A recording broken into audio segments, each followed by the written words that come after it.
आज सुबह मैं जब कपड़े रखने के लिए वार्डरोब को ओपन किया, तो ऐसा लगा कि जैसे सारे कपड़े जो हैं, वो निकल कर के बाहर की ओर आ रहे हैं या फिर इतने बिखरे हुए हैं कि दूसरे कपड़े रखने की बिल्कुल भी जगह नहीं है। तो सोचा कि चलो इस वार्डरोब को आज अच्छी तरीके से ऑर्गेनाइज किया जाए। Hello everyone, welcome back. हम अपने वार्डरोब को कितना भी ऑर्गेनाइज कर ले, लेकिन एक टाइम ऐसा आता है कि वो बिल्कुल बिखर सा जाता है। और सबसे ज़्यादा परेशानी तब होती है जब उसमें छोटे बच्चे के कपड़े रखे हुए होते हैं। छोटे बच्चे के जो कपड़े होते हैं वो थोड़ा कम स्पेस तो लेते ही हैं, लेकिन उसे अच्छी तरीके से ऑर्गेनाइज करके रखने में हमें काफ़ी परेशानी होती है। आज मैं आप लोगों के साथ यहाँ पर 2 ऑर्गेनाइज़र शेयर कर रही हूँ, जिससे अपने अलमीरा को अच्छी तरीके से ऑर्गेनाइज करने में काफ़ी हेल्प मिलती है। मैंने ये जो ऑर्गेनाइज़र है वो मीशो से परचेज़ किया है और ये 3 की सेट में आया है। अभी मैं ये आप लोगों के सामने ही ओपन कर रही हूँ। मुझे बिल्कुल भी आइडिया नहीं है कि इस ऑर्गेनाइज़र में कितना स्पेस है या फिर इसमें कपड़े कितने आ जाएँगे। यह जो ऑर्गेनाइज़र है, इसमें आगे की साइड में एक हैंडल दिया हुआ है, जिससे आसानी से हम इसे आगे और पीछे कर सकते हैं। अगर मुझे किसी भी एरिया को ऑर्गेनाइज करना होता है, तो उसे मैं पार्ट में डिवाइड कर लेती हूँ।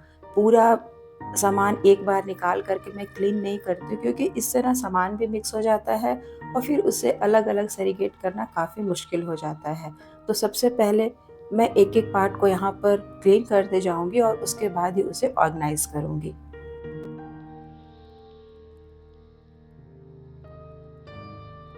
सबसे ऊपर वाले पार्ट पे यहाँ पर पहले से ही 2 ऑर्गेनाइज़र है, जिसमें एक में शर्ट और टी-शर्ट रखी हुई है।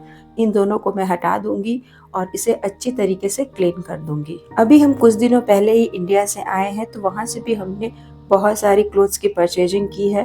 तो बैग को ओपन करने के बाद सारे कपड़े ना ऐसे ही रखे हुए हैं। मुझे यहाँ पर नए कपड़े को एक साइड रखना है और जो पुराने यूज़ किए हुए कपड़े हैं, उन्हें मैं एक साइड रखूँगी। इस ऑर्गेनाइज़र को मैंने हटाया और इसमें जो भी टी-शर्ट वगैरह रखे हुए थे उन सबको अलग किया और इसको मैंने सिर्फ शर्ट के ही लिए सेपरेट बना कर के रखा है। जितने भी शर्ट है, फॉर्मल शर्ट हो या फिर कैजुअल, उन सबको मैंने इसी के अंदर रखा है। अगर हम कपड़े इस तरीके से ऑर्गेनाइज करके रखें, टी-शर्ट की अलग जगह बना के रखें, शर्ट की अलग जगह बना के रखें और जीन्स या फॉर्मल पैंट जो है उनकी अलग जगह बनाकर रखते हैं, तो फिर चीज़ें हमें आसानी से विज़िबल भी रहती है और निकालने में भी कोई मुश्किल नहीं होती है। बिना ऑर्गेनाइज़र के भी हम कपड़ों को बहुत अच्छी तरीके से सेट करके रख सकते हैं, लेकिन कुछ ऐसे ऑर्गेनाइज़र होते हैं जिसमें कपड़े बिल्कुल सेफ रहते हैं और इधर-उधर हिलते भी नहीं हैं। अगर ऑर्गेनाइज़र हमारे बजट के अंदर होते हैं, तो फिर हमें वो परचेज़ कर लेने चाहिए। या फिर आप घर पर ही कोई डीआईवाई ऑर्गेनाइज़र बना सकते हैं, जिसमें आप कपड़ों को सेग्रीगेट करके रख सकते हैं।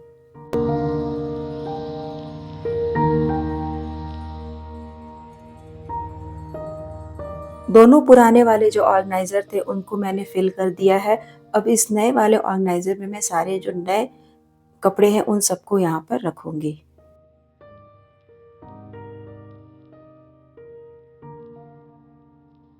आप जो भी ऑर्गेनाइज़र खरीदते हैं, तो खरीदते समय इस बात का ध्यान ज़रूर रखें कि वो आपके कितने यूज़ आएगा या फिर आप उसको कितने तरीके से यूज़ कर सकते हैं। आप चाहें तो इसमें अपने डेली यूज़ वाले कपड़े भी रख सकते हैं या फिर अपने सलवार कुर्ती को भी अच्छी तरीके से सेरीगेट करके रख सकते हैं। ऊपर वाले सेक्शन की मैंने अच्छी तरीके से सफाई कर दी है। अब बारी है नीचे वाले सेक्शन की, तो इसमें छोटे-छोटे ऐसे बहुत सारे आइटम हैं, सॉक्स है, वॉच है, हैंकी है, वो बिल्कुल रैंडमली ही रखे हुए रहते हैं। तो इस वाले सेक्शन को मुझे अच्छी तरीके से क्लीन करके ऑर्गेनाइज़ करना है, क्योंकि ये बिल्कुल फ्रंट में होता है और यहाँ पर मैं एक कोशिश करूँगी एक छोटा-सा बास्केट भी रखने की, जिसमें रैंडमली कोई भी सामान रखा जा सके। अगर हम किसी भी छोटे-छोटे चीज़ों को कोई बास्केट में या फिर कोई भी छोटे से बॉक्स में रखते हैं, तो चीज़ें फैली हुई नहीं दिखती है और वो कबर्ड या फिर वो एरिया भी हमारा साफ-सुथरा दिखता है। ये जो ऑर्गेनाइज़र मैं परचेज़ करके लाई थी, इसको कबर्ड की डोर पर हैंग किया है और इसमें छोटे-छोटे आइटम रखूँगी। जो भी श्रेया के गॉगल्स वगैरह है वो मैं इनमें रख दे रही हूँ और जो न्यू हैंकी है वो भी मैं इसमें रख दे रही हूँ। कुछ ऑर्गेनाइज़र ऐसे होते हैं जो बिल्कुल हमारे बजट में होते हैं और उसे हम मल्टीपर्पज़ यूज़ कर सकते हैं। अब देखिए यहाँ पर जो कबर्ड है बहुत ही अच्छी तरीके से सेट हो चुका है। हैंगर में मैंने श्रेया के सारे जो लॉन्ग वाले फ्रॉक है उन सबको हैंग करके रखा है। नीचे की साइड में जो थोड़ा सा स्पेस मिला है वहाँ पर मैंने कुछ स्वेटर को एक ऑर्गेनाइजर में करके रखा है। ऊपर वाले एरिया को मैंने इस तरीके से ऑर्गेनाइज किया है। एक साइड में सारे श्रेया के पापा के कपड़े हैं और दूसरी साइड में सारे श्रेया के कपड़े हैं।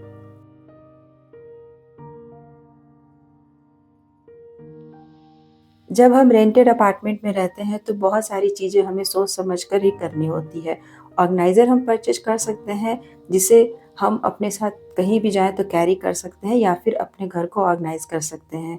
लेकिन रेंटेड अपार्टमेंट में बहुत सारी चीज़ें हम परचेज करना अवॉइड करते हैं।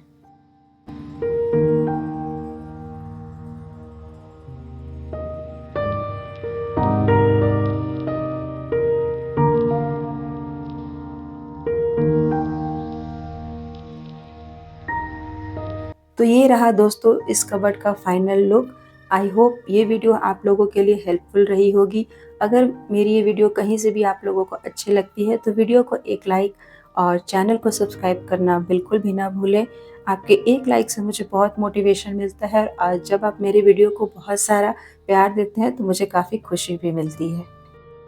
तो मैं मधु अपने इस छोटे से वीडियो को यहीं पर एंड करती हूँ। आई होप वीडियो आप लोगों को पसंद आया होगा। तो मिलती हूँ आप लोगों से नेक्स्ट वीडियो में। तब तक के लिए टेक केयर दोस्तों। Thank you so much watching this video. Bye bye.